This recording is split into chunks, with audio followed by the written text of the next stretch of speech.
মেলা দিন পর আজকে ইমনটা নৌকা ধরছি জেনে গেলে গুতা দেওয়া লাগে। এ দেখুন গুতাইনে লোক দেখুন, এনে লোক রাখছি, গুতাইনে লোক রাখছি আর রাখছি গুতাইনে লাগিয়া। হ্যাঁ জীবনটা ক্লান্ত হয়ে গেল। গুতাইতে করে বলো জীবনটা গেলাম তো, চিন্তা করে দেখুন তাহলে কি আর অবস্থা, কি পরিমাণ তারা গুতাইছে।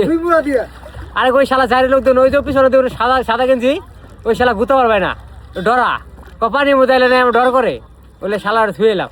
এই ডাইনে চাপা, ডাইনে ডাইনে নে উস্তাদ, ডাইনে নেন উস্তাদ, ডাইনে বলো না গো। বললাম নৌকার তো ডাইন নাম বুঝা যায় না। এটা হইলো আপনার কি বলে জায়গার নাম কি বল, এই জায়গার নাম হইলো বাটারাঘাট। বাটারাঘাট, এই বাটারাঘাট আপনার এলে মনে করেন যে এই ধরনের নৌকা পাবেন। এই নৌকায় উঠলে মজা আছে, আবার মনে করেন সিঙ্গেল নৌকা দুইজন আপনি উঠতে পারবেন। আপনি চাইলে লামিয়া নিয়ে আসতে পারেন, সাদিরা নিয়ে আসতে পারেন, আর নাহলে দুজন আপনার ইয়ে নিয়ে আসতে পারেন, কি বলে মেঘলা নিয়ে আসতে পারেন, আরেকটা আছে মিম। এই চারটা মালের মধ্যে যে কোনো একটা মাল নিয়ে আসতে পারেন আপনি, সমস্যা নাই, এতে কিনে আপনি ঘুরতে পারবেন।